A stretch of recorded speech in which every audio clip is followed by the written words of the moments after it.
அனைவருக்கும் வணக்கம். TNPSC group 4 தேர்வு எழுதிய மாணவர்களுக்கு இந்த ஆண்டு கட் ஆஃப் எப்படி இருக்கும், சென்ற ஆண்டு என்ன கட் ஆஃப் இருந்தது அப்படின்றத இந்த பதிவில் பார்ப்போம்.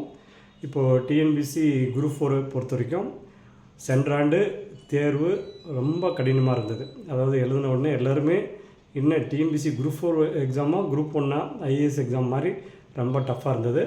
ஸோ இந்த டைம் பொறுத்த வரைக்கும் அந்த லாஸ்ட் டைம் இருந்த டஃப் எப்படி வந்தாலும் எழுதுகிற அளவுக்கு ஸ்டூடெண்ட்ஸ் ப்ரிப்ரேஷன் பண்ணாங்க. பட் அங்கே போய் பார்க்கும்போது அது அப்படியே மாற்றமாகி ஈஸியாக கேட்டிருந்தாங்க. ஸோ எப்பயுமே ஒரு டைம் வந்து டஃப்பாக வருதுன்னா அடுத்த டைம் கொஞ்சம் ஈஸியாக வரும், திருப்பி அடுத்த டைம் வந்து டஃப்பாக வரும். இப்போ இந்த மாதிரி மாற்றி மாற்றி வர்றது தான் இந்த டைம் பொறுத்த வரைக்கும். இந்த எக்ஸாம் பொறுத்த வரைக்கும் பெரிய டஃப் அப்படின்னு நம்ம சொல்ல முடியாது. கட் ஆஃபுமே போன டைமோட இந்த டைம் வந்து கண்டிப்பாக மாறும். ஏன்னா ஈஸியாக இருக்கிறப்போ மார்க் வந்து கூடுதலாக வர்றது தான் செய்யும். லாஸ்ட் டைம் வந்து கட் ஆஃப் என்ன இருந்தது ஒவ்வொரு கேட்டகரி வைஸ் அப்படின்றத ஃபஸ்ட்டு பார்ப்போம். இப்போ ஓசியில் வந்து லாஸ்ட் டைம் என்ன இருந்ததுன்னா 168 last time cut off group 4ல். இப்போ அதே மாதிரி பிசியில் வந்து எவ்வளோ இருந்ததுன்னா 167. பிசிஎம்மில் வந்து லாஸ்ட் டைம் கட் ஆஃப் என்ன இருந்ததுன்னா 160. எம்பிசி வந்து லாஸ்ட் டைம் கட் ஆஃப் வந்து 167. எஸ்சி வந்து லாஸ்ட் டைம் கட் ஆஃப் வந்து 164. அதே போல் எஸ்சிஏ வந்து லாஸ்ட் டைம் கட் ஆஃப் என்ன இருந்ததுன்னா 162. எஸ்டி வந்து 160 இந்த last time cut of. So வந்து பார்த்திங்கன்னா லாஸ்ட் டைம் வந்து ரொம்ப டஃப் அப்படின்னு நம்ம ஃபீல் பண்ணுற அந்த ஸ்டேஜில் நான் சொல்கிறது 200 கொஷினுக்கு இந்த கொஷின் இவ்வளோ ரைட் ஆகிருந்துச்சுன்னா நீங்கள் வந்து செலக்ட் ஆகிருக்க முடியும் லாஸ்ட் டைமில். இந்த டைம் 200க்கு லாஸ்ட் டைமோட ஒரு மினிமம் வந்து எவ்வளோ ஆட் ஆகும்னு பார்த்திங்கன்னா ஒரு மேக்ஸிமம் பார்த்திங்கன்னா ஒரு 175+ அப்படின்ற மாதிரி இருந்ததுன்னா சேஃபர் ஜோனாக இருக்கும்.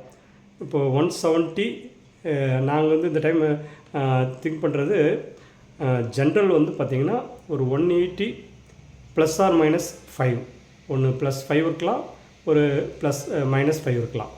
அந்த மாதிரி வந்து ஓசிக்கு ஓசி வந்து அந்தளவுக்கு கட் ஆஃப் வரும்.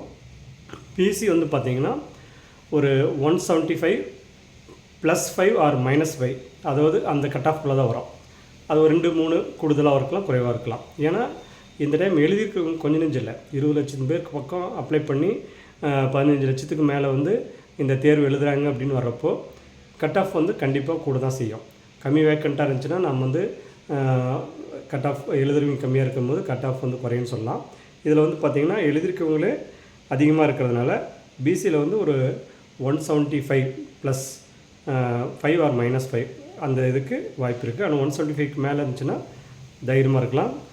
ஓசி வந்து 185க்கு மேலே இருந்தால் தைரியமாக இருக்கலாம். அதே மாதிரி பிசிஎம் வந்து ஒரு 170 ப்ளஸ் எதிர்பார்க்கலாம். ஒரு 170 +5 ஆர் -5 170க்கு மேலே இருந்தால் தைரியமாக இருக்கலாம் பிசிஎம். அதே மாதிரி எம்பிசி வந்து பார்த்திங்கன்னா லாஸ்ட் டைம் வந்து 167 வந்தது. இந்த டைம் வந்து பார்த்திங்கன்னா ஒரு 172+ எதிர்பார்க்கலாம். அதே 170 இவங்களுமே 175 அப்படின்றதுக்கு வாய்ப்பு இருக்குது. 175 தான் சேஃபர் ஜோன். கொஞ்சம் அப்படி குறைஞ்சி வருதுன்னா 172 எபோ. 200 கொஷினுக்கு இவ்வளோ கொஷின் நீங்கள் கிராஸ் பண்ணியிருந்தீங்கன்னா தைரியமாக இருக்கலாம். அதே மாதிரி எஸ்சி வந்து லாஸ்ட் டைம் 164 இருந்தது. இந்த டைம் வந்து பார்த்திங்கன்னா ஒரு 170+ இருந்தால் எதிர்பார்க்கலாம். அதே மாதிரி எஸ்சிஏ வந்து லாஸ்ட் டைம் வந்து 162 இருந்தது. இந்த டைம் வந்து ஒரு 168+ இருந்தால் எஸ்சிஏ வந்து எதிர்பார்க்கலாம். எஸ்டி வந்து லாஸ்ட் டைம் வந்து 160 இருந்தது. இந்த டைம் வந்து 160+ இருந்தால் எதிர்பார்க்கலாம். லாஸ்ட் டைம் கட் ஆஃப்க்கும் இந்த டைம் கட் ஆஃப்க்கும் குறைஞ்சது ஒரு 5 to 10 மார்க் வந்து கூடுதலாக இருக்க வாய்ப்பு நிறையவே இருக்குது. ஏன்னா இது வரைக்கும் எழுதியிருக்க ஸ்டூடெண்ட்ஸுடைய ஃபீட்பேக் எடுத்து பார்க்குறப்ப நல்லாவே பண்ணியிருக்காங்க. இதில் வந்து பார்த்திங்கன்னா சில கொஷின் தவறுகள் இருக்குது. அப்படி இருக்கும்போது அதுக்கான மார்க் ஆட் பண்ணிடுவாங்க. ஏன்னா இப்போ வரக்கூடிய ஒவ்வொரு எக்ஸாம்லேயும் இப்போ அந்த மாதிரி தான் பண்ணிகிட்ருக்காங்க. ஸோ இந்த கொஷின்லாம் தப்பாக இருக்குது அப்படின்னு ஃபீல் பண்ண வேண்டியதில்லை. பட் இப்போ இது ஆன்சருக்கு வெளியிட்டு அதுக்கடுத்தது அந்த ஆன்சர் வந்து எங்கேருந்து இப்போ நம்ம இது கிளைம் பண்ணுறோம் தவறுன்றது கிளைம் பண்ண சொல்லுவாங்க. அதே மாதிரி நம்ம வேறு ஏதாவது ஆன்சர் அவங்க கொடுக்குற ஆன்சர் வந்து மாறுதுன்னா அதுக்கான இது எங்கே இருக்குது அப்படின்னு நம்ம டெக்ஸ்ட் புக்கில் எங்கே இருக்குன்றதை நம்ம வித் ப்ரூஃபோட நம்ம வந்து டவுன்லோட் இதில் வெப்சைட்டில் வந்து கவர்மெண்ட் டிஎன்பிசி வெப்சைட்டில் வந்து நீங்கள் காப்பி பண்ணி அனுப்புகிற மாதிரி இருக்கும். அதனால் இப்போ வரும்போது ஒரு சில ஆன்சரு தவறுகள் இருந்தாலும் நீங்கள் இது பண்ணிக்கலாம். இப்போ நம்ம யூனிக் அகாடமி சார்பாகவும் ஆன்சர் கீ வந்து போட்டிருக்கோம். அந்த ஆன்சர் கீ வந்து இறுதியானதில் கவர்மெண்ட் வெளியிடுற ஆன்சர் தான் இறுதியானது. இப்படி தான் நம்ம வந்து ஆன்சர் பார்த்தாலும் கவர்மெண்ட்டுக்கும் நம்ம வெளியிடுறதுக்கும் 4-5 கொஷின் வந்து டிஃபர் வரதான் செய்யும். எனிவே வந்து இப்போ இது வரைக்கும் நிறைய பேர் போட்டிருப்பாங்க, அதை வச்சு நீங்கள் கட் ஆஃப் பார்த்துருப்பீங்க. பட் கவர்மெண்ட்டு கட் ஆஃப் வரப்போ ஆன்சர் கீ வரப்போ அதில் வந்து ஒரு 3-4-5 கொஷின் முன்ன பின்ன மாறத்து கூட வாய்ப்பு இருக்குது. ஸோ எனிவே டிஎன்பிசி குரூப் 4 வந்து எக்ஸாம் முடிஞ்சிருச்சு. அடுத்தது வந்து டிகிரி ஸ்டூடெண்ட்ஸ் குரூப் 2 எழுதுறதுக்கு குவாலிஃபிகேஷன் இருக்கவங்களாம் நெக்ஸ்ட் குரூப் 2 வரப்போகுது. ஏன்னா குரூப் 2க்கு இந்த மாதம் 28ஆம் தேதி கால்ஃபர் வரும் அப்படின்றது ஏற்கனவே சொல்லியிருக்காங்க. அதனால் தொடர்ந்து நம்ம போஸ்டிங் கிடைக்கிற வரைக்கும் படிக்கணும். போஸ்டிங் இப்போ ஏன்னா குரூப் 4 கிடைச்சாலுமே குரூப் 2 வந்தோன்னா அதுலேருந்து மேலே வர போகிறோம். அதனால் தைரியமாக படிங்க. குரூப் 2வில் வந்து இதே மாதிரி குரூப் 4 இன்டர்வியூ இல்லாத மாதிரி அதுலேயும் இந்த டைம் இன்டர்வியூ இல்லாத எக்ஸாம்ஸ் வரப்போகுது.